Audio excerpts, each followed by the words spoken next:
Very much, panel. Coach Arcadia basically said, you know what, hold my water, copy paste. That's what we're doing for the next game as they face match a point against KBG. And this time, KBG's got to give it their best in this one as they are facing elimination in the M6 World Championship. Yes, they brought a different lineup to this one, but is it going to be enough against the Selangor Red Giants after what we saw from game one? They've got to bring it all together and literally give it their best in this one to extend the series to a game 3 and keep their hopes alive in the tournament. Let's jump into the land of dawn here again. Game 2 between Keep Best Gaming and Selangor Red Giants. Theoretically, I think KBG's lineup is gonna perform better compared to their previous game, because again, the Paramis, although the Netherrealm was always used up, they seem to not have any answer with the aggression of Cram, with the aggression of Humes. They don't have any re-engage. So this time with the Aurora, the Frigid Glacier is key for KBG to answer SRG. You think that time, or this time around, the Aurora is enough to stop the implosion setups that we saw previously, you know, because obviously, like LaFell said, he's not going to be imploding on his own team. So is the Aurora enough to go ahead and handle it now that we have some time to talk about this? Do you think that's a big enough change in that lineup from KBG to at least slow things down against SRG? Yeah, might be enough for Selangor Red Giants to think twice if they were going to overcommit if ever Yums decides to go with the implosion, because again, the threat of the Frigid Glacier is just too immense, and at the same time, they have enough crowd control this time with Windreater and having the Edith, so they're not just going to rely on Tracy with the initiations of the Jeet Kundu or the Way of the Dragon. The Earth Shatter Flicker combination might just be enough to get huge pickoffs, especially Innocent only has one Purify, and there's a lot of setups that KBG can go if they decide to flank the backline. Yeah, I think it's more so a sense when we look at KBG's lineup in this time around. Tracy had to do so much work in the previous game one, and it just got to a point where Tracy couldn't.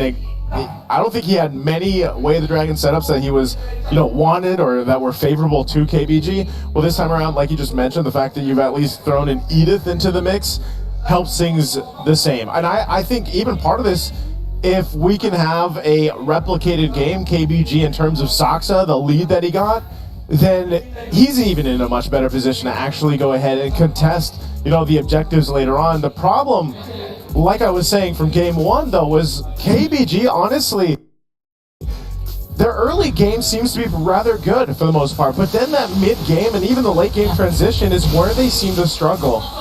And they made these adjustments even back before, when we first started seeing KBG and the improvements that they had made, even getting somewhat of a revenge, against Turkey that took them out last time in their visits in the M Series. They made improvements, but clearly there's still parts of the game in from game to game and all their matches where they definitely need to refine, and slowly but surely they've gotten to that point. I'm just wondering if they've fixed things fast enough from the previous one to get where they are here now to hopefully get to a game 3. Because looking at the emblems here, nothing too crazy this time around. You do have that Master Assassin, over here for Lexi. That 1v1 versus Innocent. Gonna be a little bit tough, but hopefully doesn't get overzealous against it, and a whole lot of rotation speed for LMU on this Aurora to hopefully join a lot of these fights, because you already know Humes is going to be everywhere. We saw this already previously alongside Cram. Cram just likes to just almost play roam on the Hilda, even though he's XP. Yeah, he's really active, and at the same time he's just going to clear, and then as much as possible be proactive when it comes to taking down neutral objectives as well, zoning out KBG. Important to note that Innocent, though, instead of the mystery shop, went with the tenacity. So this is ensuring the rest of the members of SRG that you don't have to babysit me as that much. You can go for the control over the mid lane so we can secure neutral objectives like what we did last time. But look at this, the 1v1 between Innocent and Belexi. I think nothing's going to happen here in the bottom lane as they start things off with Turtle. All right, Turtle's going to be started up. Actually, Cram could be in trouble. He bobs and weaves out of it, though. Ooh. Gives the emote as well. Turtle already secured it by them. SRG, though. Okay, so the Frigid Glacier did not connect this time, and Cram just bobbing and weaving. And now onto the bush with the regen. SRG once again. Turtle secured. No trade for KBG. it looks like they learned, you know, SRG, at least in the series today. Again, with what Coach Arcadia said earlier on the Swiss stage, we got to learn to be a little more disciplined. We got to, you know, stop beating ourselves, basically. And I'm pretty sure, you know, if you guys have ever been in, let's say, traditional sports or esports yourself, you've probably heard that from a coach yourself. Stop being your own worst enemy. And at this point, SRG has had to make that adjustment. And so far, so good. Again, it's only early game. We're only 3 minutes in. That first turtle isn't too crazy for either team, you know, whoever ends up getting it. But traditionally with SRG, they get that objective, then they look for that setup potential because now the level 4s are in question here. So both roamers obviously want to work with that. I expect Tracy to probably try to make that play first. But if they can't find it, and they can't play into the fact that you have an Aurora to help lock things down, then they might just wait for that next objective take for the turtle. Yeah. And again, KBG, the thing is they could also just delay the game and eventually reach Saksha's power spike, because a Joy that scales up pretty well towards the late game is going to be crucial in taking down the backline of SRG. Even just going front to back, he's going to be able to do that. Yumsta with the Sacred Hammer, there was an attempt there onto LMU. And now SRG just playing disciplined enough to wait for the neutral objective to once again respawn. Interestingly enough, too, the gold lane matchup, rather quiet, you know, just going to go ahead and farm each other up, even in the XP lane as well. But this might be a play here on Wind Return. Oh, popping the Primal right away, but up against 4. You can't do as much. And a pickoff once again for SRG, setting themselves up perfectly for another turtle take. That's such good timing, too, for SRG. You know, go up, cap out a kill. Now rotate to the objective. They're most likely just going to get this one. Enough distraction from Saksa, even getting the ultimate out. No electrifying beats, so all that results in the SRG just getting a whole lot early on for not too much work. Again, you know, Wind Return just getting caught. They're trying to cut the wave and then getting crashed down, and now the play looks to be here on the bottom side. We'll see if they can defend against it. Spear of Misery connects, and Innocent just walks away. Selangora Giants, although Yums has the Flicker plus Implosion, they're not going to overcommit because, again, Bilexi has a Purify alongside LMU as well, and they don't want to dive down any deeper. And now the problem is for KBG, although they're up against the similar lineup of SRG right now, as Saksha pops his electrifying beats up against Cram, they were able to find kills and eventually farm up Saksha. But the thing is right now, SRG is getting all neutral objectives, no casualties on their side. KBG, it seems like they have no answer whatsoever with how SRG is rotating. Yeah, it's really hard for either team to like force fights early on, just because they're waiting for Tracy like this. Oh, but the question is, are they going to be able to burst him down? Because the Frigid Glacier was there, but just cram bobbing and weaving once again. Another major resource expended. That was actually 2. Way of the Dragon.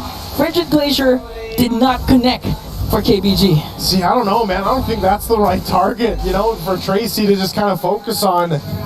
Because even if you kick Cram, yeah, he's just going to sidestep on out of that. And it's hard enough to get the Frigid Glacier down, but what more against the Hilda, who's so mobile already. So when they go and commit all that into trying to get a pickoff, look what's happening across the map. The macro level is already favoring SRG. They're able to push in some of the extra gold on the turrets. They get even one down on the top side. And this is where that momentum continues to build. Innocent getting the Starlium Scythe already is just showing you now. Another stun plus Sacred Hammer. Gonna burst down Saksha. Goodbye is the right response for SRG. How do you even escape when these lockdowns are like this, you know? Turtles up again. This is just gonna, Tracy, whoa, what a play. Stormy's reaction there. I don't know, man. This is really difficult for Tracy, as I was saying the whole time. Cram, he's just showing how tanky he is. That's it. Limit testing with returns. Primal Wrath doesn't care now. Just goes in back in the bush. Heals up, has an additional shield. It's like they're unbothered with 3k gold lead. And now they're going to move past that and just go for Tracy. And again, Bilexi is also here. Still has his Purify, so they're quite safe. But as Selangora Giants, I'm pretty sure they want to go for a third takedown before getting down this Lord. They might just have enough lead here to actually put pressure where they can just say, you know what, this is the lane we want to go. We're going to put all our eggs in this basket. We're going to get a turret. Boom, we move around. You know, they can actually do that at this point just because of the power spike difference with the lineup that SRG has. Again, copy and pasted from game 1. And we especially saw it shine towards that first Lord, and it was really difficult for KBG to actually catch their breath after that. They're well on the way of doing the same exact thing in this game too. As you know, B Lexi, the best thing that he can do is go ahead and try to push in some of the tier 1 turrets. They're going to do exactly that. No, they won't be able to get it though. Oh no. Oh, here comes the conceal. XP lane there, Romer going for the flag. Lexi trap. Caught in the midst of everything. Will be taken down. Raid return has to flicker out with the Primal Wrath as well. And that's a huge blow for SRG. Taking down Lexi. Instant goes in with entropy. And now Sakai's with a stun. And the kill onto in return. The moves, the grooves from SRG right now, working as one unit. Not giving a chance to KBG at all around the map. They get the tier 2 as well. And now they get primed and ready. 20 seconds away from the Lord at this point. Massive lead at this point of the game. Look exactly what happened in the previous one, where they just turned a switch after that early game. And now for KBG, it's looking grim. It's looking a little bit dire at this point on who do they even target. Tracy again. Who does he kick? It's Humes and Krams every single time, of course, in the front side, and you don't really want to kick one of them. You kick Humes, boom, implosion into the team. You kick Kram, he's just going to run away. You know, at that point, you don't really have a target here for Tracy, as that Lord is already easily secured for SRG. So now the question is, how does KBG defend against this deficit? And with this lineup, to go against this march in from SRG. And going in 5v5 clashes with the numbers advantage, so that means getting a pick off before Salamora Giants commits their major ultimates like the Implosion, as well as, in the sense, Entropy. KBG really needs to bank up on that and again try to mitigate the pushes that Salamora Giants has by utilizing the macro advantage that they have with this Moscow. But again, if you're Moscow and you're trying to split push, a lot can actually chase you. There's Kram, there's even Sakai's. Oh. Okay. Turn already down. Kram just went up there because he wants to stop Soxer from taking the Lord down. Like, he wants to delay it a little bit. That's it. And that's the thing. That's the thing we were saying. Make sure to not let SRG utilize the pushes that they have.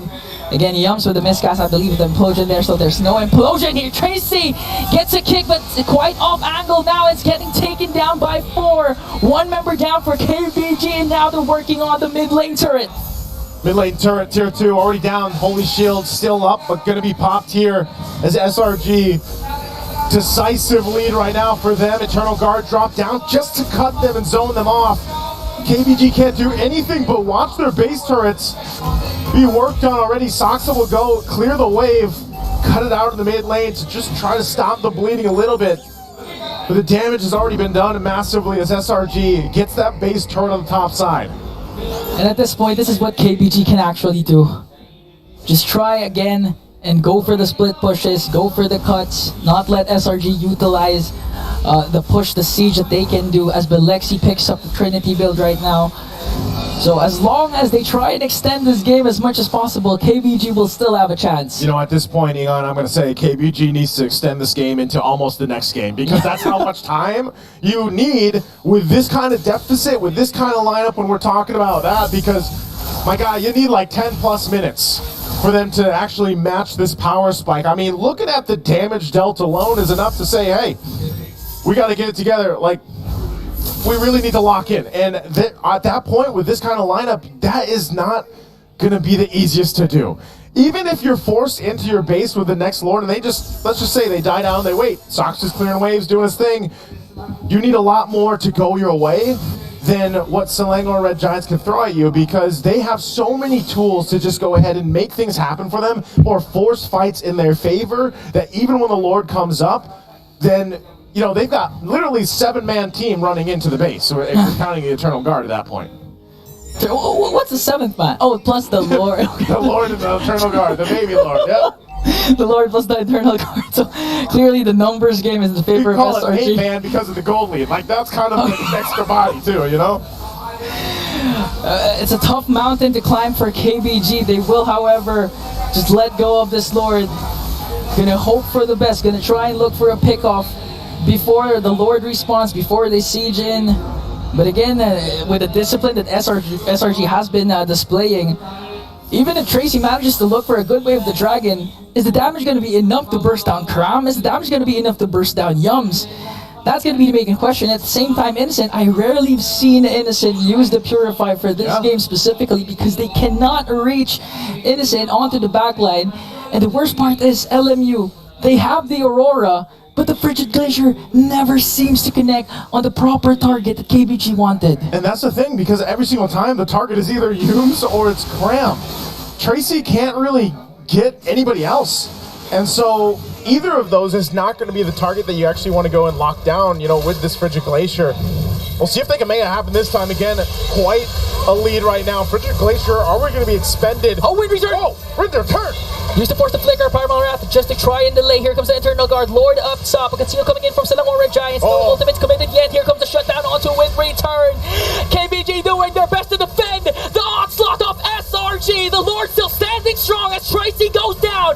And the curse looks to be broken. And another mile extends the golden road of Selangor Red Giants.